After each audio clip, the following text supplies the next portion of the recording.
Okay, so how did the decision that Reclamation made last week eliminating water for the Klamath Basin affect farmers, businesses, and wildlife? Well, it's a very frustrating decision to basically, in the middle of part of their crop year, cut off their water supply. Last year we had really good success when the Bureau was moving in this direction here. We were able to come in and work with the Bureau under the Trump administration to save enough water to at least take care of the crops that were planted that year, as well as get some water to the refuge, where if you had seen what happened was that the refuge had some terrible duck kills last year. And now basically with this decision, we're gonna have a devastation to the farms, the communities, their water wells probably, and the refuge is gonna be potentially just horrible. What are you proposing today to alleviate the problem? Again, if this was last year, we were working to get the water supply to them, but we're in mid-May now, and I don't see this administration yielding at all in a timely manner so that water can get to crops. So we're having to take the backup plan and really go towards fiscal relief. And so my colleague, Mr. Bentz, and I will be proposing legislation to bring in some financial relief in a significant amount, other than some dollars that were already out there as part of previous Klamath agreements, to bring about $55 million in to help relieve what's being lost here for agriculture and the communities.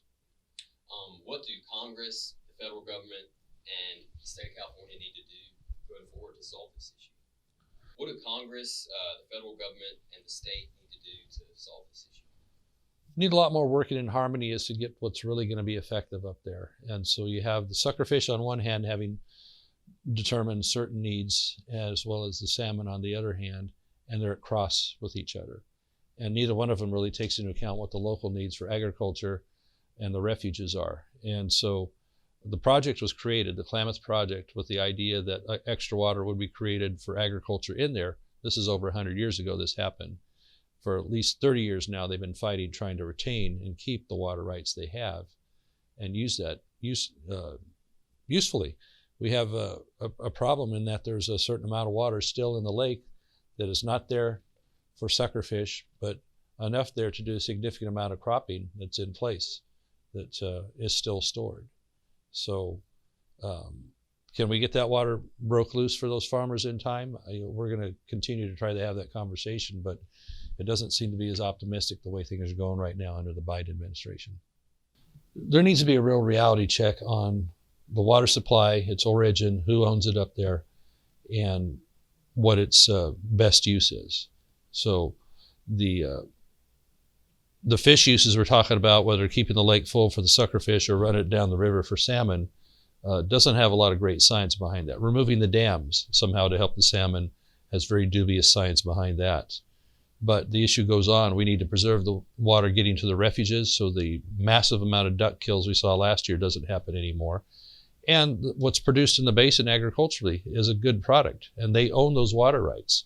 So we need the federal government, as we started last year and had some good results with biological opinions and some work done in the Department of Interior, to start understanding what the Oregon courts have ruled on the water rights that are part of the Klamath Basin project there.